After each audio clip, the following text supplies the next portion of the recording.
Lihat deh adik-adik, kakak mempunyai resep kue bolu. Menurut kalian, satuan baku dan tidak baku pada resep ini yang mana saja ya? Yuk kita pelajari.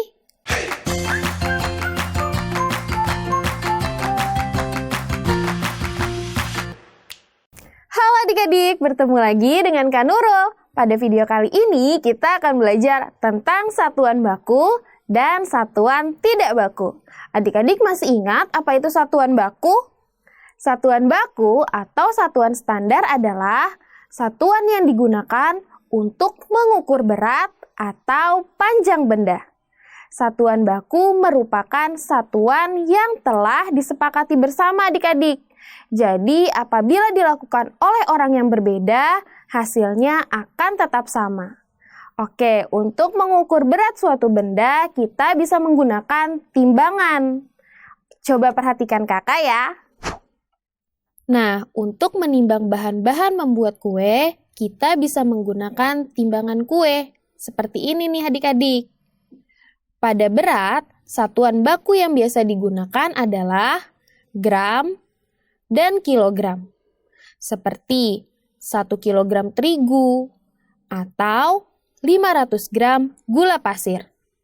Sedangkan satuan tak baku adalah satuan yang apabila digunakan untuk melakukan pengukuran, maka memberikan hasil yang berbeda-beda bila dilakukan oleh orang yang berbeda. Satuan tidak baku yang biasa digunakan adalah ukuran sendok teh, ukuran sendok makan, butir, dan lainnya.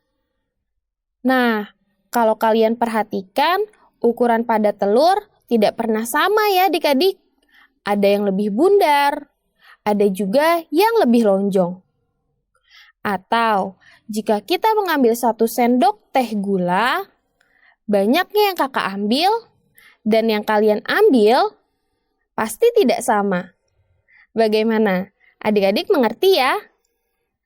Jadi, pada resep di awal video tadi, satuan bakunya adalah 100 gram terigu, 125 gram gula pasir, 100 gram mentega, 5 gram coklat bubuk.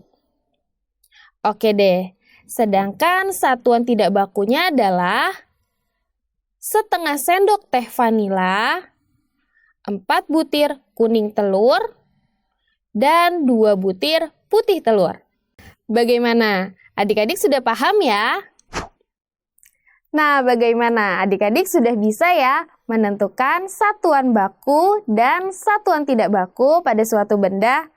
Jadi, satuan baku yang biasa digunakan adalah gram dan kilogram.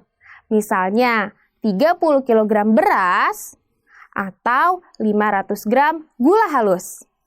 Lalu ada juga satuan tidak baku, misalnya sendok teh, sendok makan, butir, dan lainnya. Nah, agar adik-adik lebih paham lagi, adik-adik bisa kerjakan soal-soal setelah video ini ya. Selamat belajar, sampai jumpa!